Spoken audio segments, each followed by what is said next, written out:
யார் அந்த சாரு? திமுகக்குள்ள பாரு. இந்த கோஷம் அடங்குறதுக்குள்ள இன்னைக்கு ஒரு பரபரப்பான ஒரு காணொளி பார்க்க நேர்ந்தது. பார்த்தீங்கன்னா, அண்ணா பல்கலைக்கழக வளாகத்திற்குள்ள ஒரு அயோக்கியன் வந்து ஒரு பெண்ணை பாலியல் பலாத்காரம் செய்யறான். அதில் ஒரு முக்கிய புள்ளி இருக்கிறதா அந்த பாதிக்கப்பட்ட பொண்ணு சொல்கிறா. அந்த சாரை தான் இன்னும் வலைவீசி தேடிட்டு இருக்காங்க. பிடிக்கப்பட்ட ஞானசேகரன் வந்து வாயை திறந்து சொன்னானா? இதுக்கடையில் 2 நாள் காணொலியில் பார்த்த விஷயம் என்னென்னா, இவர் 2 தடவை அட்மிட் வேறு எதுக்கு மருத்துவமனையில் எனக்கு வந்து உடம்பு சரியில்லை, வாந்தி, மயக்கம் அப்படின்ட்டு மருத்துவமனையில் போய் அட்மிட் ஆகியிருக்காரு, அட்மிட் ஆக்கப்பட்டிருக்காரு. இதில் என்ன உள்குத்து? இப்போ யார் மூலமாக அவருக்கு எதையும் சொல்லிடாதுன்னு தகவல் வந்துச்சா என்ன? இப்படி நிறைய இது இருக்குது. நீங்கள் பார்த்தீங்கன்னா படத்தில் பார்க்குறதெல்லாம் நீங்கள் படம்னே சொல்லிட முடியாது. எல்லாமே அந்த நிழல் தான். அவங்க வந்து இயக்குநர்களோட கற்பனை அப்படின்லாம் நீங்கள் விட்டுட்டு போயிட முடியாது. பல படங்களில் காட்டப்படுகின்ற மோசமான பக்கங்கள் நிகழ்காலத்திலேயோ இறந்த காலத்திலேயோ நிஜமாகவே நடந்தது தான். அதில் உள்ள ஒரு முக்கியமான விடயங்களை எடுத்து தான் அவங்க வந்து அதில் கொண்டே வருவாங்க. அதனால் அது மாதிரி கோர முகமாக தான் இருக்கும். நிழல் உலகங்கிறது ரொம்ப கொள்ளாதது நான் கேள்விப்பட்ட வரையும். அந்த நிழல் உலகத்தெல்லாம் நீங்கள் கொஞ்சம் தெரிஞ்சுக்கிட்டு கொஞ்சம் அதை அசை போட்டிங்கன்னா அன்றைக்கி ராத்திரி தூங்க முடியாது, கொஞ்சம் பைத்தியம் பிடிச்ச மாதிரி இருக்கும். அந்த மாதிரி நிறைய ரகசியங்கள் நடக்கலாம். ஆனால் இன்னும் ஞானசேகரன் வாயை திறக்கலையா? யார் அந்த சாருங்கிறத சொல்லலையா? இல்லை அவன்கிட்ட இருந்து வாங்க முடியாமல் திணறாங்களா தெரியலை. எதுவும் அமுக்கப்படுதா, மறைக்கப்படுதா அப்படின்னு $1 மில்லியன் கேள்விதாங்கலாம். இப்படி இருக்கும்போது இன்னைக்கு பார்த்தா அந்த காணொலி பார்த்தீங்கன்னா, இது எப்போ நடந்துச்சு என்ன நடந்துச்சுன்னு தெரியலை. ஒரு 4 பெண்கள் நம்ம ஈசிஆர் ரோடு முட்டுக்காடு பக்கத்தில் இரவு காரில் போயிட்டுருக்காங்க. அவங்க எடுத்த காணொலி தான் போல அது. அவங்கள துரத்திக்கிட்டு இன்னொரு வண்டியில் ஒரு 4-5 இளைஞர்கள் இவங்க துரத்திக்கிட்டு போகிறாங்க. குறுக்க ஒரு கட்டத்தில் வந்து குறுக்க வண்டியை நிப்பாட்டி அதில் வந்து ஒருத்தர் ஓடி வந்து இவங்களை மிரட்டுற வரைக்கும் அந்த காணொலி போகுது. அப்புறம் அது என்ன ஆச்சுன்னு தெரியலை அப்படிங்கிற மாதிரி அந்த காணொலி முடியுது. இப்போ தான் காவல்துறை இந்த காணொலியை பார்த்துட்டு இது யாருன்னு குற்றவாளிகளை தேட ஆரம்பிச்சிருக்காங்க. இது எங்கே நடந்தது என்ன ஏதுன்னு தெரியாததுனால எல்லாரையும் போல் நம்ம பதிவில் கமெண்ட்டில் என்ன சொல்லியிருக்காங்க அப்படின்னு தான் நம்ம பார்க்க வரணும். பார்க்கும்போது பார்த்தீங்கன்னா ஒரே வாசகம், கொடியை பாருங்கள், கொடி பறக்குது, கொடியை பார்த்தீங்களா அப்படின்ட்டு. அப்புறம் பார்த்தீங்கன்னா என்னடா கொடியை பார்த்தீங்களா, கொடி பறக்குது அப்படின்னு பார்த்துட்டா நம்ம திருப்பி காணொலியில் பார்த்தோம்னா எல்லா மோசமான செய்திகளுக்கும், எல்லா நாசகார திட்டங்களுக்கும், எல்லா குற்றங்களுக்கும் ஆணி வேறு எதுன்னு தேடி பிடிச்சா திமுக அரசுன்னு சொல்லுவாங்க இல்லையா? அந்த திமுக அரசோட கொடி போட்டிருக்கு. அதுக்காக வந்து உடனே திமுக அரசை குறை சொல்லுவீங்களா? அப்படி இல்லை. அந்த கொடியை போட்டுட்டு அவங்களுக்கு அதை செய்யக்கூடிய தைரியம் வருது பார்த்தீங்களா?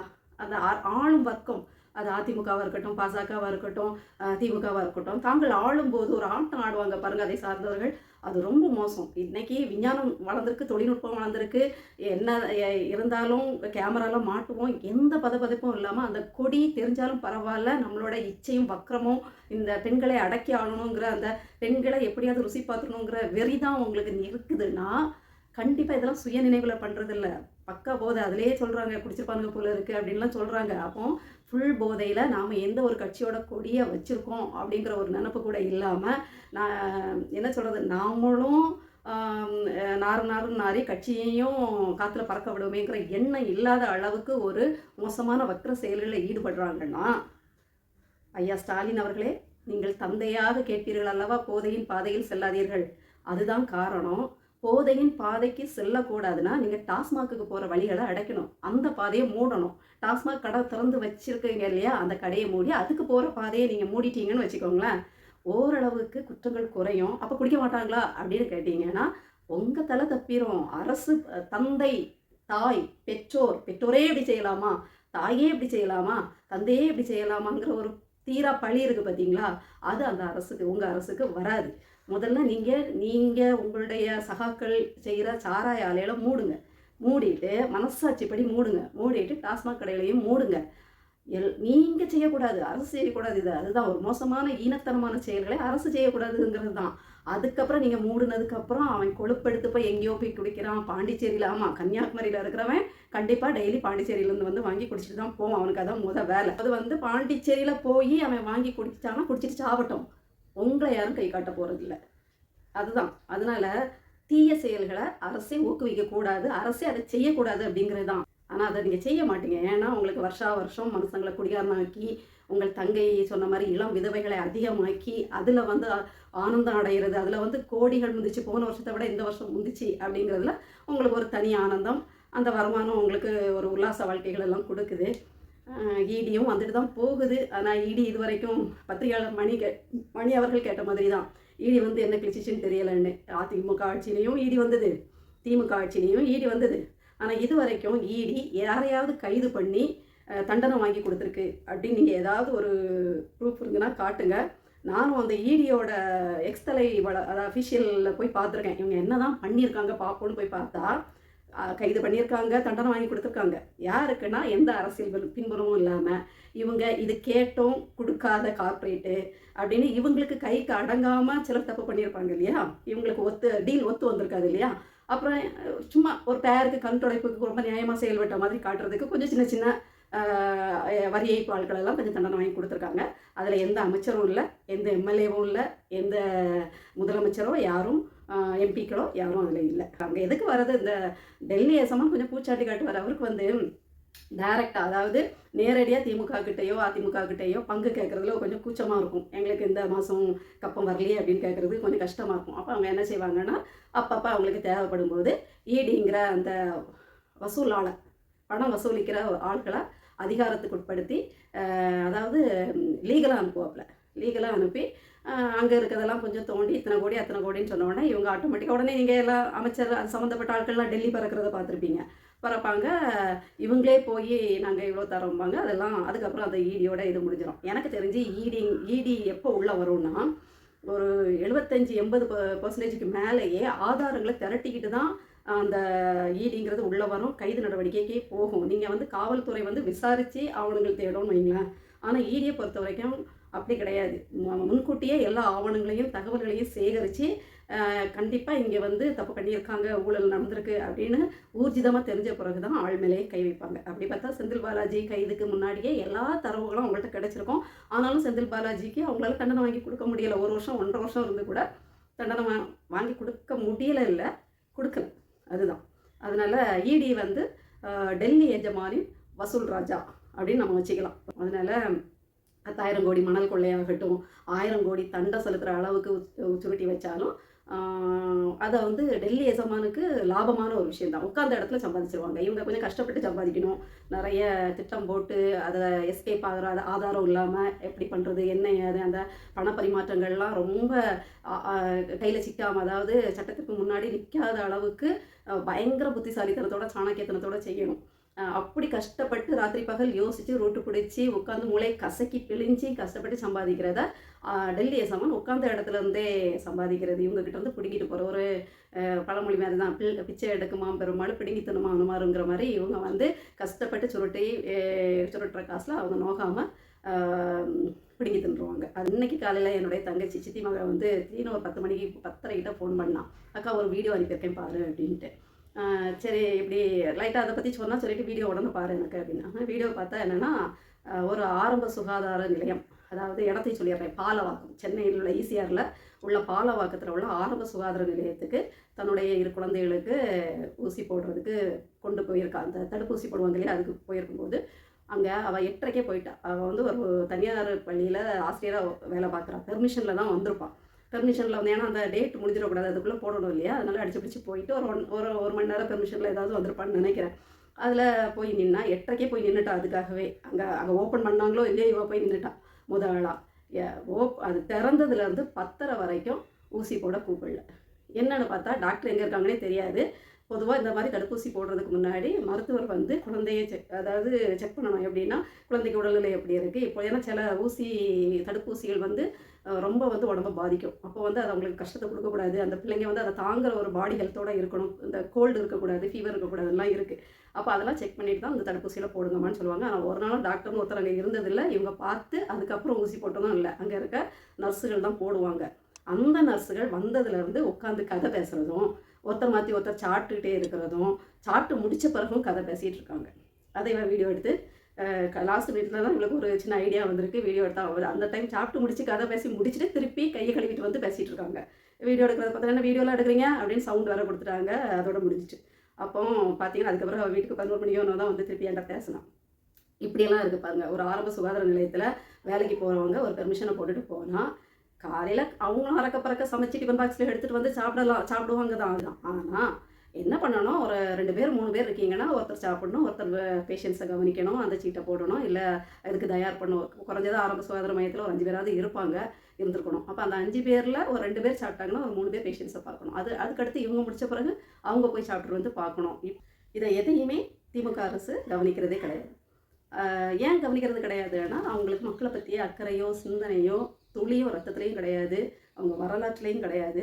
திமுக மட்டும் இல்லை, இது வரைக்கும் அந்த அதிமுக திமுக ரெண்டுமே அது அந்த காலத்துலேருந்தே அப்படி தான். அது அம்மையார் ஜெயலலிதா காலத்துலேருந்தும் அப்படி தான். இப்போது கருணாநிதி அவர்கள் வந்து அவங்க பையன் காலம் வரைக்கும் நமக்கு இருண்ட காலம்தான். இருண்ட கண்டம் எதுன்னு கேட்டால் இனிமேல் வந்து நாம் வந்து இந்தியா துணை கண்டம்னு எழுதணும். அதுலேயும் தமிழ்நாடு மாநிலம்னு எழுத வேண்டிய அளவுக்கு. எல்லாரும் உத்தரப்பிரதேசம் பீகார்லாம் மோசம்பாங்க. அதுக்காக தமிழ்நாடு ரொம்ப வளமாக இருக்குது, ரொம்ப நல்லா இருக்குன்னுலாம் கிடையாது. இது மட்டும் இல்லை, இன்னொரு காணொளி பார்த்தேன் காலையில். அது என்னென்னா, ஒரு மத்திய அரசு வந்து ஒரு குறிப்பிட்ட ஒரு கிராமத்துக்கு வந்து இது ஒரு 41 லட்சத்தில் ஆரம்ப சுகாதார நிலையம் வந்து கட்டுறதுக்கு அனுமதி கொடுத்து அந்த வேலைகள் நடக்குது. ஏற்கனவே அங்கே ஆரம்ப சுகாதார நிலையம் இருக்குது, அது பாழடைஞ்சு போய் இடிஞ்சு விழுந்துட்டனால அவங்க மனு போட்டு எடுத்து அதுக்கு புதுசாக வந்து இது மத்திய அரசே ஒரு ஆரம்ப சுகாதார நிலையம் கட்டுறதுக்கு அனுமதி கொடுத்து அதுக்கான வேலைகள் நடக்குது. அந்த பழைய பில்டிங்கை இடிச்சிட்டு புதுசாக கட்டுறதுக்கு ஆட்கள் இறங்கியிருக்காங்க அரசு தரப்பில் வந்து. மத்திய அரசு நமக்கு ஒன்று செய்கிறதே பெரிய விஷயம். அதுவும் 41 லட்சத்தில் செய்கிறாங்கன்னா ரொம்ப சிம்பிளாக ஒரு ஆரம்ப சுகாதார நிலையம் அமைக்க போகிறாங்க தான், உண்மைதான். அவ்வளோ சிம்பிளாக செய்ய போகிறோம், அதை அப்படியாவது கண் திறந்ததே அப்படின்னு தான் நாம் யோசிக்கணும். மாநில அரசில் நம்ம திமுக கவுன்சிலர் அங்கே இடிக்கிறத பார்த்துக்கிட்டு மக்களையும் அவங்களுக்கு சாதகமாக ஜால்ரா போடுற மக்களையும் கூட்டிகிட்டு போய் அதை தடுத்து நிறுத்துகிறாங்க. இதெல்லாம் என்ன வகையான ஜந்துக்கள்னே நமக்கு தெரியாது. என்னன்னா, எனக்கு தான் இந்த கான்ட்ராக்டை தரணும், நான் தான் எடுத்து செய்வேன் அப்படின்னு. அவ்வளோ நல்லவங்களா அவங்க அப்படின்னு நீங்கள் யோசிக்கக்கூடாது. அவங்க வந்து நல்ல விஷயத்துக்காகலாம் போய் தடுக்கலை. அதுக்கு ஒதுக்கப்பட்ட நிதியே பார்த்தீங்கன்னா மிகவும் குறைந்த 41 லட்சமோ என்னவோ. அந்த 41 லட்சமுக்கும் இந்த அம்மாவுக்கு கான்ட்ராக்ட் கொடுத்து ஒரு பெண்களுக்கு இவ்வளோ பணம் ஆசையா? எனக்கு நினச்சே பார்க்க முடியல. சில நேரம் பெண்கள் இவ்வளோ பேய்த்தனமாக பணத்தில் இருப்பாங்கன்னா சில நேரங்களில் ஜீரணிக்க முடியலை தான். அப்போ அந்த பெண் கவுன்சிலர், திமுக கவுன்சிலர் தான் போய் அதை வந்து கான்ட்ராக்ட் எடுத்ததாலும் நான் தான் கட்டுவேன். இந்த விளம்பரம் மாடல் அரசு ப்ளஸ் பணம் ஆசைப்பிடிச்ச அரசு. அது திமுகவும் அப்படி தான், பாஜகவும் அப்படி தான். விளம்பரத்திலேயே தான் நாங்கள் செஞ்சோங்கிறதுல தான் குறியாக இருப்பாங்க. இப்போ பாருங்களேன், சமரசம் பேசி நீங்கள் கட்டி முடித்த உடனே என் பேர் கல்வெட்டில் கவுன்சிலர் தான் இதை கட்டி கொடுத்தாங்கன்னு வரணும்னு பேரம் பேசி முடிச்சிருவோம். அந்த குறைஞ்ச 41 லட்சத்தை கூட அந்த அம்மாவுக்கு விட மனசு வரல. 41 லட்சத்தில் கட்டுற பில்டிங் ஆரம்ப சுகாதார நிலையம் எவ்வளோ சின்னதாக இருக்கும்.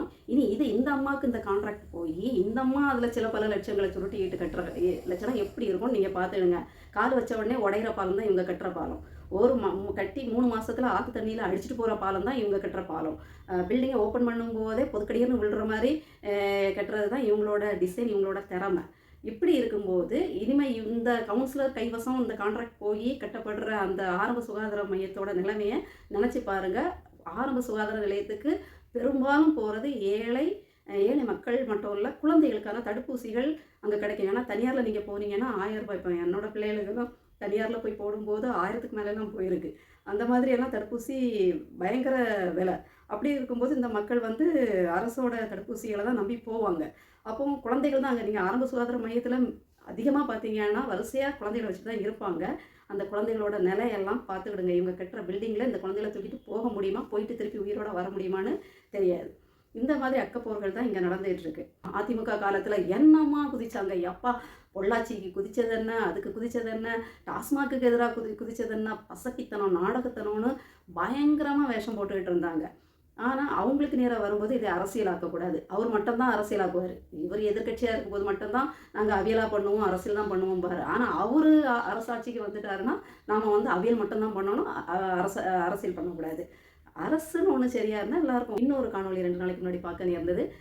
சிறுமிகள் ஒரு காதலர்களோட தனியாக போய் பாலியல் வன்கொடுமைக்குள்ளாக்கப்பட்டது. இது வந்து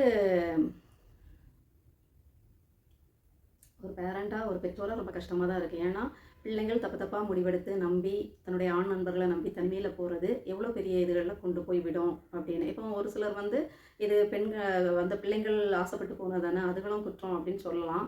ஆனால் அது சொல்லக்கூடாதுங்கிறது தான் சட்டம். ஏன் சட்டம் அப்படி சொல்லுதுன்னா, குழந்தை சாக்லேட்டுக்கு ஆசைப்படும். ஆனால் நீ சாக்லேட்டை காட்டி கடத்திட்டு போகக்கூடாது. அதுதான் சட்டம் இல்லையா? குழந்தை நீ சாக்லேட் கொடுத்தா அது ஆசையாக வாங்கி சாப்பிட தான் செய்யும். அடுத்தவங்க கொடுத்தா வாங்கக்கூடாதுங்கிற உணர்வுள்ள குழந்தைகளும் உண்டு.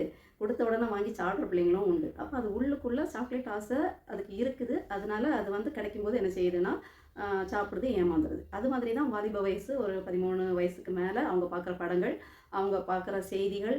இன்றைய காலகட்டத்தில் எல்லாருக்குமே உடல் ரீதியான மாற்றங்கள் வேகமாக நடக்கிறனால மூளைக்குள்ளே சின்னதாக அந்த ஆசைகள், இந்த படத்தை பார்த்துனா ஒரு உணர்ச்சி வயப்படுதல் அப்படிங்கிற ஒரு இது பெண்களுக்கும் ஆண் பிள்ளைகளுக்கும் இருந்துகிட்டே இருக்கும். அப்போ அவங்க அதை எதை காதலாக என்ன செஞ்சுக்குவாங்கன்னா அதுக்கான ஒரு மீடியாவாக எடுத்துக்குவாங்க. காதலிச்சா ஓகே இப்படி இப்படி இருந்துக்கலாம் போல், இதில் என்ன இருக்குது அப்படிங்கிற மாதிரி, இவன் தான் நம்மளை காப்பாற்றிடுவானே அப்படிங்கிற ஒரு நம்பிக்கை. இல்லை இந்த மேல்தட்டு வர்க்கங்கள் மாதிரி இதெல்லாம் பெரிய தப்பா, ஒன்றும் இதெல்லாம் ஒரு பெரிய விஷயம் இல்லை. எனக்கு இதை பற்றி பேசும்போது கண்டிப்பாக கிருத்திகா அவங்க எடுத்த அந்த காதலிக்க நேரமில்லை படத்தை பற்றி பேசியே ஆகணும். அதாவது ஒரு நல்ல அரசியல் கட்சி இல்லை இருந்தால் நீங்கள் இப்படி படம் எடுத்துக்க மாட்டீங்க. இருந்தாலும் ஒரு பரம்பரை அரசியல் கட்சியில் மருமகளாக இருக்கீங்க. நீங்கள் வந்து ஒரு டைரக்ட் பண்ணுற அந்த படமானது எப்படி இருக்கணும்னா கொஞ்சம் நல்லா சமூகத்துக்கு பொழுதுபோக்காகவும் இருக்கணும், அதே நேரம் சமூகத்துக்கு ஒரு நல்ல விஷயங்களை பரப்புகிற மாதிரியும் இருக்கணும். படம் என் பொண்ணு பார்த்துட்டு வந்தா, ஆனால் அவள்கிட்ட நான் கதை கேட்கல. எனக்கு அதுக்கப்புறம் காணொலிகளில் தான் பார்த்தேன் அதை பற்றின விமர்சனம். படு பயங்கரமாக இருந்துச்சு. இவ்வளோ மோசமாக எப்படி உங்களால் ஒரு படம் எடுக்க முடியுது? ஓப்பனாக பேசுகிறோம், டிரான்ஸ்பரண்டாக நாங்கள் இருக்கோம் அப்படிங்கிறதுக்காக இவ்வளவு அசிங்கமாகவா படம் எடுப்பீங்க? நீங்கள் உங்கள் குடும்பங்களில் நடக்கிறத, இல்லை நீங்கள் எடுக்கிற டெசிஷன்ஸை உங்கள் குடும்பத்தில் இப்படி நடந்தால் நீங்கள் ஒத்துக்குவீங்களா? இருக்கலாம். அதுக்காக அதை வந்து நீங்கள் ஒரு படமாக எடுத்து நார்மலைஸ் பண்ணக்கூடாது. உங்கள் மனோபாவத்தில் எல்லாரும் இருக்க மாட்டாங்க. உங்களுக்கு வேணால் இதெல்லாம் சர்வசாதாரணமாக இருக்கலாம். உங்கள் பிள்ளைங்க எப்படி வந்து சொன்னால் நீங்கள் கூட ஒரு பேட்டியில் அது சம்மந்தமாக சொல்கிறீங்க. எங்கள் வீட்டில் எங்கள் பிள்ளைங்க ஓப்பனாக எல்லாத்தையும் பேசும். சிலதெல்லாம் எனக்கு வேண்டாண்டா, தேவையில்லை, சொல்ல வேண்டாம்பேன். ஆனால் அவங்க ரொம்ப வலிய சொல்லுவாங்க. எனக்கு கேட்குறது கூட முடியாது, ஆனாலும் அவங்க சொல்லுவாங்க அந்தளவுக்கு நாங்கள் இதாக இருக்கோம் அப்படின்னு. அது உங்களுக்கு ஈஸியாக இருக்கலாம். அவங்க சொல்கிறது வந்து ஏற்றுக்கிற மனப்பக்குவத்தில் நீங்கள் வந்து செவ்வாய் கிரகத்துலேருந்து வாழ்ந்து வர ஒரு இதில் இருக்கலாம். ஆனால் இதை வந்து அடுத்தவங்களுக்கு புகுத்த பார்க்காதீங்க. ஏன்னா எல்லா குழந்தைகளுக்கும் எல்லா மனுஷங்களுக்கும் தன்னுடைய பார்ட்னரை சூஸ் பண்ணுறதுக்கும் தன்னுடைய லைஃப் ஸ்டைலை சூஸ் பண்ணுறதுக்கும் உரிமை இருக்குது. ஆனால் ஒரு பேரண்டாக இருந்து யோசித்து பார்க்கணும். எந்த பேரண்டும் தன் பிள்ளை கெட்டு நாசமாக போகணும் அப்படின்னு நினைக்க மாட்டாங்க. இப்போ வந்து மேல்தட்டு வர்க்கங்கள் படம் எடுக்கிற உங்களுக்கெல்லாம் இது ரொம்ப சகஜமாக இருக்கலாம். எத்தனை பாய் ஃப்ரெண்ட் வச்சுக்கிட்டாலும் அவங்க இப்போ அந்த படத்தில் காட்டுற மாதிரி அவங்க பொண்ணு உங்ககிட்ட வந்து நான் வெர்ஜின்னு நீ நினைக்கிறியாமா அப்படின்னு கேட்டால் அவங்களுக்கு வந்து ஷாக் ஆகாமல் இருக்கலாம். ஆனால் எல்லாருக்கும் அது பொருந்தாது. அதுக்காக பிள்ளைய வந்து அப்படி கேட்குற பிள்ளைய வெட்டி போட்டுட்டும் போயிட முடியாது, பிள்ளை இல்லைன்னு தலைமொழிகவும் முடியாது தான். ஆனால் திருப்பி சொல்கிறது, அதை நார்மலைஸ் பண்ணாதீங்க. எல்லா குடும்பத்துலேயும் நடக்குது, எல்லா இடத்துலையும் நடக்குது. எல்லா பிள்ளைங்களும் பாய் ஃப்ரெண்டோட சுற்றுறாங்க, கொள்கிறாங்க. நாம் நினைக்கிறதுக்கும் கற்பனை பண்ணுறதுக்கும் படத்தில் காட்டுறதுக்கும் மேலே கூட நடந்துட்டு போகலாம். அதான் இப்போ பார்த்து அந்த இப்போ சொன்னது உண்மையில் நடந்திருக்கு. காதலன்னு நம்பி 3 பிள்ளைங்க போகிறாங்க, அங்கேருந்து 4 ஆண் பிள்ளைகள் வராங்க, கூட்டு பாலியல் பலாத்காரம் போதையில் பண்ணுறாங்க. எல்லா அந்த தப்பு நடந்துருது, நிஜமாகவே நடந்து இன்றைக்கி வெளி உலகத்துக்கும் தெரிஞ்சிருது. இதெல்லாம் என்னத்தினாலனா நீங்கள் காட்டுற படங்கள்னால தான். உங்களுக்கு இதெல்லாம் ஒரு செய்தியாக கூட தெரியாமல் போகலாம். ஆனால் எங்களுக்கெல்லாம் எங்கள் பிள்ளைங்களை நினச்சா பயம் பற்றிக்குது. அதனால் தயவு செய்து, ஏன்னா நீங்கள் நினைக்கிற மாதிரி நீ எப்படி வேணாலும் இருந்துட்டு போ, நான் ஒன்று ஏற்றுக்கிறேன்ட்டு உலகம் முழுசும் மாறிடல. என்னதான் பரவாயில்ல இப்படி தான் பிள்ளைங்க இருப்பாங்க அப்படின்னு சொல்லிட்டு கல்யாணம் பண்ணாலும் கல்யாணம் பண்ணிக்கிட்டு வதன்னு வதைக்கிறவங்களும் இருக்காங்க. நீ எப்படி வேணா போ, நான் எப்படி வேணா போங்கிற உலகமெல்லாம் ரொம்ப மோசம். அதனால் அதை இப்படியெல்லாம் நார்மலைஸ் பண்ணிகிட்டு இருக்கிறது ரொம்ப தப்பு. ஏன்னா ஒரு காலத்தில் மிருகங்கள் மாதிரி வாழ்ந்துக்கிட்டு இருந்த இந்த நம்முடைய வாழ்க்கை, யார் எப்படி வேணாலும் இருக்கலாம், குடும்பம், தனக்கான கணவன் மனைவி அப்படின்னு இல்லாத ஒரு வரையறைக்குள்ளே இருந்ததில் பல சிக்கல்கள் வந்தனால தான். ஏன்னா ரெஸ்பான்சிபிலிட்டி இல்லாமல் போயிடுது. இப்போ குழந்தைகளுக்கு தான் உழைச்சி தான் சாப்பிடணுங்கும்போது நீ வந்து என் கூட சந்தோஷமாக இருந்தே என்னை பார்த்துக்கன்னா நீ எல்லாரும் கூடயும் தானே போனால் நான் ஏன் பார்க்கணுங்கிற அந்த ரெஸ்பான்சிபிலிட்டியை தவிர்த்து போகிற போக்கு வருது. அவளாலையும் ஒன்றும் பண்ண முடியாது, நீ தான் சொல்லிட்டு இருக்க முடியாது. ஏன்னா மிருகங்கள் போல் வாழ்ந்துட்டுருக்காங்க. யாருக்கானவர்கள்னு தெரியாத ஒரு போக்கு தான் இருந்துட்டு. அடுத்தது வந்து அதில் ஒரு பொசசிவ்னஸ் வரும்போது இவன் தனக்கு மட்டும் தான் வேணும், இன்னொருத்தரோட போகக்கூடாதுன்னு ஒருத்தர் நினைக்கும் போது அங்கே சண்டை வருது. அப்போ கொலை, இந்த மாதிரி விஷயங்கள்லாம் நடக்குது. அப்போ வந்து தன்னால் இந்த சமூகம் கட்டமைச்சிக்கிட்டது தான் ஒருவனுக்கு ஒருத்தி, இதுதான் செட் ஆகும். அன்பு ஒரு அன்புங்கிறது கணவன் மனைவிக்குள்ளே ஒருத்தர் இருந்து அதை பரிமாறிக்கிட்டால் தான் அது ஸ்மூத்தாக போகும், நல்லா போகும், மனமகிழ்ச்சியாக இருக்கும், சிக்கல் இல்லாமல் இருக்கும்னு கண்டுபிடிச்சது தான் இந்த ஒரு குடும்பம், பிள்ளைகள், நீங்கள் 2 பேரும் ரெஸ்பான்சிபிலிட்டி எடுத்துக்கோங்க அப்படிங்கிற அந்த கான்செப்ட். அப்படி வந்த பிறகு நீங்கள் திருப்பி எங்கே எடுத்துகிட்டு போகிறீங்கன்னா பின்னாடி எடுத்துகிட்டு போகிறீங்க. அதனால என்ன ஆகுதுன்னா, ஸ்மூத்தாக உலகம் போகாது. திருப்பி என்ன வரும்னா இந்த சண்டைகள் சச்சரவுகள் தான். யாருக்கு என்னதான் எப்படி சொல்கிறது, இஷ்டப்பட்ட எல்லாரு கூடயும் போனால் அது அதனால எவ்வளோ கொலைகள் நடக்குது, எவ்வளோ பொசசிவ்னஸ்னால சண்டை வருது, சந்தேகம் வருது. அதை ஏற்றுக்கிட்டு ஆமாம் பரவாயில்ல மிருகங்கள் மாதிரி நம்ம இருந்துட்டு போகலாங்கிற கட்டத்துக்குள்ளெல்லாம் இன்னும் வரல உலகம். அதனால வரவும் செய்யாது. ஏன்னா இந்த காதல்னு ஒன்று இருந்து இந்த வாழ்க்கையில் காதல் மனிதன் அன்புக்கு ஏங்குறவங்களா அன்பு பரிமாற்றத்துக்கு உரிய ஒரு ஜந்துவாக இருக்கிறனால இந்த வரைமுறையற்ற பழக்க வழக்கங்களில் சிக்கல் வந்துக்கிட்டே இருக்கும். அதனால தான் அந்த அன்பை ஒரே குடும்பமாக இருந்து பரிமாறிக்கவங்க, இதை தாண்டி போக வேண்டாம் அப்படின்ட்டு நமக்கு நாமே விதிக்கப்பட்ட அந்த விஷயங்கள் தான். அது ஆரோக்கியமாக கொண்டு போகிற இடத்துல திருப்பியும் நீங்கள் அந்த மிருக வாழ்க்கைக்கு கொண்டு போய் அடிதடி, அடுத்து குடும்பம் பிரிகிறது, அசிங்கங்கள், கொலை கொள்ளை, இது அப்படியே நாயும் பேயும் வாழ்கிற வாழ்க்கைக்கு தான் கூட்டிகிட்டு போகும். அதனால் தயவுசெய்து கொஞ்சம் நீங்கள்லாம் ஒரு கட்சியை சார்ந்த வீட்டிலேருந்து வரீங்க, உங்களுக்கு உள்ளுக்குள்ளே எப்படி வேணாலும் இருந்துட்டு போங்க. அதெல்லாம் நீங்கள் புகுத்தாமல் கொஞ்சம் சமூக சார்ந்த சிந்தனையோட, அது உங்கள் பரம்பரைக்கே கிடையாது. அந்த நீங்கள் வாழ்க்கப்பட்டு போன இடத்துல இருந்தால் தானே உங்களுக்கு வரும்.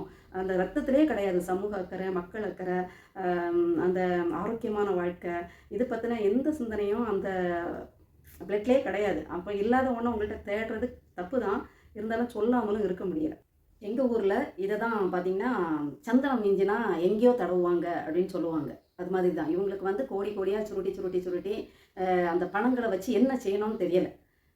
கொஞ்சம் நல்லது செய்கிற மாதிரி வச்சுப்பாங்க. என்னது திருநங்கைகளுக்கு ஏதோ சங்கம் வச்ச மாதிரி அமைப்பு வச்சு அதுக்கு ஹெல்ப் பண்ணுற மாதிரி அப்படி காட்டிப்பாங்க. அங்கே இங்கே கொஞ்சம் எஜுகேஷனுக்கு ஹெல்ப் பண்ணுற மாதிரி கொஞ்சமாக அப்படி காமிச்சிப்பாங்க. தாங்கள் வந்து ஒரு சமூக சேவையாளர்களாக தங்களை வந்து காட்டிக்கணும் சமூகத்தில் அப்படிங்கிறது. நாங்கள் ஒன்றும் அப்படி நாங்களே சாப்பிடல, கொஞ்சம் கொடுக்குறோம் அப்படின்னா, அது அதிமுகனாலே சின்ன மீனை போட்டு பெரிய மீனை பிடிக்கிறவங்க தான் அப்படி காட்டிப்பாங்க. அப்படி கோடியாக சுருட்டி வச்சதை என்ன செய்யணும்னு தெரியாமல் இந்த மாதிரி ஈத்தர படங்களை எடுக்கிறது தான் இவங்களோட வேலை.